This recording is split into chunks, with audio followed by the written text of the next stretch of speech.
ಜಗತ್ತಿಗೆ 12ನೇ ಶತಮಾನದಲ್ಲೇ ಬಸವೇಶ್ವರರು.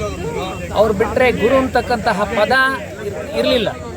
ಅಂತಹ ಒಂದು ಸಂದರ್ಭದಲ್ಲಿ ಎಲ್ಲ ಜೀವರಾಶಿಗಳಿಗೂ ಕೂಡ ಒಂದು ವಚನದ ರೂಪ ಆಗಿರಬಹುದು, ಅವರ ಕಾಯಕದ ರೀತಿ ಆಗಿರಬಹುದು, ಸರ್ವ ಜನಾಹ ಸುಖಿನೋ ಭವಂತು ಅನ್ನತಕ್ಕಂತಹ ವಾಣಿಗೆ ಸರಿ ಸಮಾನವಾಗಿದ್ದಂತಹ ವ್ಯಕ್ತಿ, ಗುರು ಆಗಿದ್ದಂತಹ ವ್ಯಕ್ತಿ, ಸಮಾಜವನ್ನು ತಿದ್ದಿ ಕಟ್ಟಿ ಬೆಳೆಸಿಕೊಟ್ಟು ಹೋಗಿರ್ತಕ್ಕಂತಹ ವ್ಯಕ್ತಿ ಯಾರಾದರೂ ಇದ್ರಪ್ಪ ಅಂದರೆ ಅವರು ಬಸವೇಶ್ವರರು ಒಬ್ಬರೇನೆ.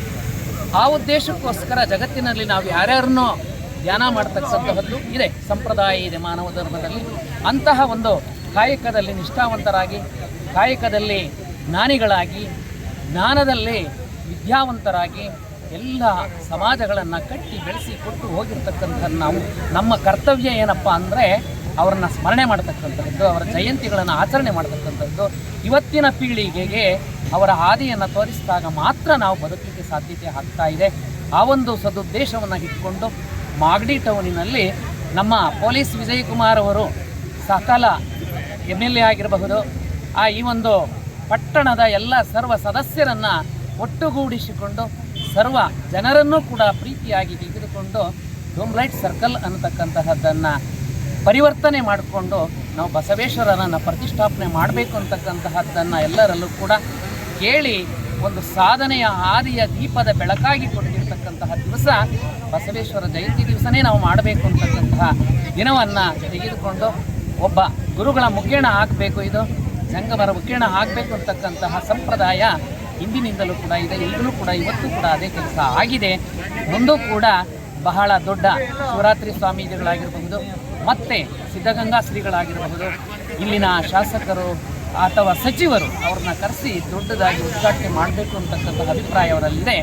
ಆ ಕಾರ್ಯ ಸುಗಮವಾಗಿ ನೆನೆದು ಬೆಳೆದು ಸ್ವಲ್ಪ ಸಕಲ ಜೀವರಾಶಿಗಳು ಕೂಡ ಶುಭ ಆಶೀರ್ವಾದವನ್ನು ಕೊಡ್ತಕ್ಕಂತಹ ಜ್ಞಾನದ ಹರಿವು ಮೂಡಲಿ ಅಂತಕ್ಕಂತಹ ಸಮಾಜದ ಮಕ್ಕಳಿಗೆ ಬೆಳವಣಿಗೆ ಆಗಲಿ ಅಂತಹ ಒಂದು ದಾರಿದೀಪವಾಗಿರತಕ್ಕಂಥ ಸುದಿವಸ ಆಗಿರುವುದರಿಂದ ಇವತ್ತೇನೆ ಪ್ರತಿಷ್ಠಾಪನೆ ಗೋಧೂಳಿ ಲಗ್ನದಲ್ಲಿ ಆಗಿದೆ.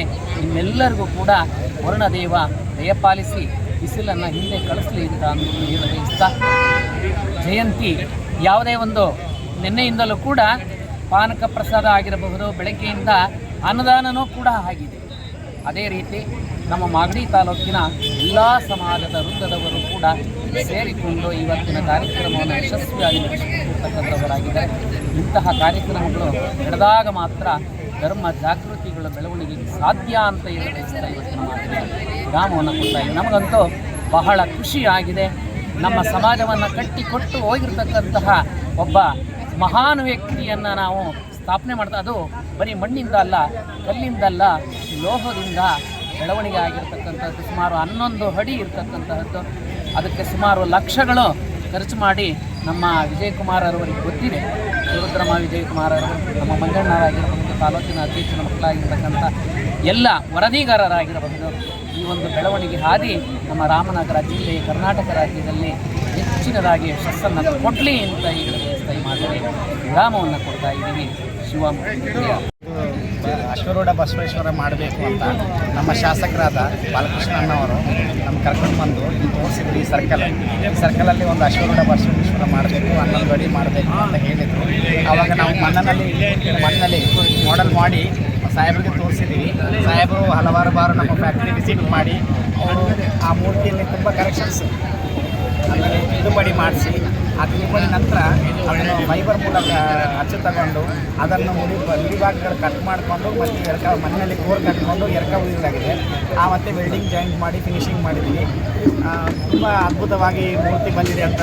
ಎಷ್ಟು ಅಡಿ ಇದೆ ಇದು? 11 ಅಡಿ. ಎಷ್ಟು ವೆಚ್ಚ ಆಗಿದೆ? ಇದು 25 ಲಕ್ಷ ನಮ್ಮ ಮಾಗಡಿ ಸಾಹೇಬರು MLA ಸಾಹೇಬ್ರಿಗೆ ಸುತ್ತವಾಗಿ ಅವರೇ ಕೊಟ್ಟಿದ್ದರು. ತುಂಬ ಸಲ ಅವರು ನಮ್ಮ ಫ್ಯಾಕ್ಟ್ರಿಗೆ ರಾತ್ರಿ 8 ಗಂಟೆಗೂ ಬಂದು ನಮ್ಮ ಫ್ಯಾಕ್ಟ್ರಿಲಿ ಏನು ನಡೀತಾ ಇದೆ, ನಮ್ಮ ಮೂರ್ತಿ ಸುಂದರವಾಗಿ ಬರಬೇಕು ಅಂತ ಬಂದು ವಿಸಿಟ್ ಮಾಡಿದ್ರು. ಎಷ್ಟು ತಿಂಗಳು ಮಾಡಿದ್ದೀವಿ? ಇದು 3 ತಿಂಗಳು ಸಮಯ ತಗೊಂಡಿದೆ. ಎಷ್ಟು ಜನ? 30 ಜನ ವರ್ಕ್ ಮಾಡ್ತಾರೆ ನಮ್ಮ ಫ್ಯಾಕ್ಟ್ರಿಯಲ್ಲಿ. 30 ಜನ ಸೇರಿ 3 ತಿಂಗಳು ವರ್ಕ್ ಮಾಡಿ ಫಿನಿಶಿಂಗ್ ಆಗಿ ಭಾಳ ಅದ್ಭುತವಾಗಿ ಮಾಡಿದ್ವಿ. ನಾವು ನಿಜವಾಗಿ ಹೇಳಬೇಕಂದ್ರೆ ಕಾಯಕವೇ ಕೈಲಾಸ. ಬಸವಣ್ಣವ್ರು ಹೇಳ್ತಾರೆ ಕಾಯಕವೇ ಕೈಲಾಸ ಅಂತ. ನಿಜವಾದ ಕೈಲಾಸ ಇವಾಗ ನೋಡ್ತಾ ಇದ್ದೀವಿ. ಈ ವರ್ಕ್ 3 ತಿಂಗಳಿಂದ ಮಾಡಿ ನಿಜವಾದ ಕೈಲಾಸ, ಕಾಯಕವೇ ಕೈಲಾಸ ಅನ್ನೋದು ಇದೆ. ನಾವು ನೋಡ್ತಾ ಇರೋದು ಅವ್ರದ್ದು. ಅದಕ್ಕೆ ತುಂಬ ಖುಷಿ ಆಗುತ್ತೆ. ಬಾಲಕೃಷ್ಣ ಸಾಹೇಬರು ನಮಗೆ ಅವಕಾಶ ಕೊಟ್ಟಿದ್ದಕ್ಕೆ ಅವರಿಗೆ ನಾವು ಧನ್ಯವಾದಗಳು ಹೇಳ್ತೀವಿ. ನಮ್ಮ ಫ್ಯಾಕ್ಟ್ರಿ ತರಫಿಂದ, ನಮ್ಮ ವರ್ಕರ್ ತರಫಿಂದ, ಎಲ್ಲರಿಂದ ನಾವು ಈ ಅವಕಾಶ ತುಂಬ ಇಂಥ ಅವಕಾಶ ನನಗೆ ಸಿಕ್ಕಿದ್ದು ನನ್ನ ಜನ್ಮ ಧನ್ಯ ಆಗಿದೆ ಅಂತ ನಾನು ಹೇಳ್ತೀನಿ. ದಯಪಾಲಿಸಿ. ಮೊದಲಿಗೆ ಬಸವ ಜಯಂತಿ ಹಬ್ಬದ ಶುಭಾಶಯಗಳು. ನಾವು ಮಾಗಡಿ ಕೆಂಪೇಗೌಡರ ನಾಡು ಮತ್ತು ತ್ರಿವಿಧ ದಾಸೋಹಿಗಳು ಶಿವಕುಮಾರ ಸ್ವಾಮೀಜಿಯವರು ಹುಟ್ಟಿದಂಥ ನಾಡು, ಡಾಕ್ಟರ್ ಬಾಲ್ ಗಂಗಾಧರ ಸ್ವಾಮೀಜಿಗಳು ಹುಟ್ಟಿದಂಥ ನಾಡು. ಈ ನಾಡು ತುಂಬ ಪವಿತ್ರವಾದದ್ದು ಮತ್ತು ಒಳ್ಳೊಳ್ಳೆ ಮಹಾನ್ ಭಾವರು ಕೊಟ್ಟಂಥ ನಮ್ಮ ಕೆಂಪೇಗೌಡರು ಮಾಗಡಿ ನಾಡು. ಇದಕ್ಕೆ ನಮ್ಮ ಬಾಲಣ್ಣವರು ಅವರು 2001ರಲ್ಲಿ ಇಲ್ಲಿ ಪ್ರತಿಷ್ಠಾಪನೆ ಮಾಡಿರೋ ಒಂದು ಬಸವಣ್ಣ ಸ್ಟ್ಯಾಚ್ಯೂನ ಅವರು ಆಗಿನ ಕಾಲದಲ್ಲೇ ಅವರು ಅಶ್ವಾರೂಢ ಮಾಡಬೇಕು ಅಂತ ಇದ್ದರು. ಆ ಟೈಮಲ್ಲಿ ಕಾರಣಾಂತರಗಳಿಂದ ಆಗಿರಲಿಲ್ಲ. ಇವತ್ತು 25 ವರ್ಷಗಳ ನಂತರ ಅವರ ಕನಸು ಇವತ್ತು ನನಸಾಗಿದೆ. ಅಶ್ವಾರೂಢ ಬಸವಣ್ಣ ಅಂದ್ಕೊಂಡು ಈ ಸಮಾನತೆಯನ್ನು ಬೆಳೆದಿದ್ದಾರೆ. ಎಲ್ಲ ಜಾತಿಗಳು ಒಂದು, ಎಲ್ಲರೂ ಯಾವುದೇ ಅಸ್ಪೃಶ್ಯತೆ ಆಗ್ಬೋದು, ಮತ್ತೊಂದು ಯಾರು ಭೇದ ಭಾವ ಬೇಡ ಅಂತೇಳಿ ಇದನ್ನು ಮಾಡಿದ್ದಾರೆ. ಇದು ನಾನು ಅವ್ರಿಗೆ ಫಸ್ಟು ತುಂಬ ಧನ್ಯವಾದಗಳನ್ನ ಅರ್ಪಿಸ್ತೀನಿ. ಸುಮಾರು ಒಂದು 25 ಲಕ್ಷ ರೂಗಳನ್ನ ಅವರ ವೈಯಕ್ತಿಕ ಖರ್ಚಿಂದ ಈ ಸ್ಟ್ಯಾಚ್ಯೂನ ಮಾಡಿಕೊಟ್ಟಿದ್ದಾರೆ. ಇದನ್ನು ಬಿಡದಿಯಲ್ಲಿರ್ತಕ್ಕಂಥ ವಿಜಯ್ ಜಿ ಅಂತ ಹೇಳ್ಬಿಟ್ಟು ಒಬ್ಬ ಶಿಲ್ಪಿಗಳು, ಅವರು ತುಂಬ ಅಚ್ಚುಕಟ್ಟಾಗಿ ಮಾಡಿಕೊಟ್ಟಿದ್ದಾರೆ. ಅವರು ಸುಧಾ ಇಲ್ಲಿ ಬಂದಿದ್ದಾರೆ. ಮತ್ತು ಬಾಲಣ್ಣವ್ರದ್ದು ಕನಸಿದು ಎಲ್ಲ ಜಾತಿಗಳನ್ನ ಒಗ್ಗೂಡಿಸ್ಕೊಂಡು ಹೋಗ್ಬೇಕು ಅಂತ ಅವರು ಎಲ್ಲ ಜಾತಿಗಳಿಗೆ ಸಂಬಂಧಪಟ್ಟಂಗೆ ಮಾಂಡವ್ಯ ಶ್ರೀಗಳದು, ಮತ್ತು ಕೆಂಪೇಗೌಡರದು, ಮತ್ತು ಬನ್ನಿ ರಾಯಸ್ವಾಮಿದು, ಮತ್ತು ವಾಲ್ಮೀಕಿಯವ್ರದ್ದು, ಮತ್ತು ಈಗ ಪುಲಿಕೇಶಿ ಅವ್ರದ್ದು ಎಲ್ಲ ಸಮಾಜದ ಒಗ್ಗಡೆಗೆ ತಗೊಂಡು ಹೋಗೋ ಕೆಲಸವನ್ನು ಅವರು ಮನಸ್ಸಿಂದ ಮಾಡಿಕೊಂಡು ಈ ಸ್ಟ್ಯಾಚ್ಯೂ ಇಕ್ಕರಿಂದ ಏನೂ ಆಗಲ್ಲ, ಆದರೆ ಎಲ್ಲರೂ ಪರಿವರ್ತನೆ ಆಗಲಿ. ಆ ಸ್ಟ್ಯಾಚ್ಯೂ ಮುಖಾಂತರ ಇಕ್ಕದು ಅದೇನು ಆ ಸ್ಟ್ಯಾಚ್ಯೂ ಮೂರ್ತಿ ಇಕ್ತಾರೋ ಅವರ ಇದನ್ನು ಅವರು ನಡ್ಕೊಂಡು ಬಂದಂಥ ಒಂದು ಸನ್ನಡತೆನ ಅಳವಡಿಸ್ಕೊಂಡ್ಲಿ ಅಂತೇಳಿ ಈ ಕೆಲಸ ಮಾಡ್ತಾ ಇರೋದು. ಸ್ಟ್ಯಾಚ್ಯೂ ದಾಕ್ಷಣಿಕ ಅವರು ಮನೇಲಿ ಹೇಳೋರು ಸ್ಟ್ಯಾಚ್ಯೂ ಕಟ್ಸೋಕ್ಕೆ ಏನೂ ಆಗಲ್ಲ, ಬಟ್ ಅವ್ರು ಏನು ನಡ್ಕೊಂಬಂದಿದ್ದಾರೋ ಈಗ ಇವ್ರು ನಮ್ಮ ಅಸ್ಪೃಶ್ಯತೆ ಮತ್ತು ಎಲ್ಲ ಜನಾಂಗ ಒಂದು ಅಂತೇಳಿ ತೋರಿಸೋದು 12ನೇ ಶತಮಾನದಲ್ಲಿ ಬಸವಣ್ಣವರು.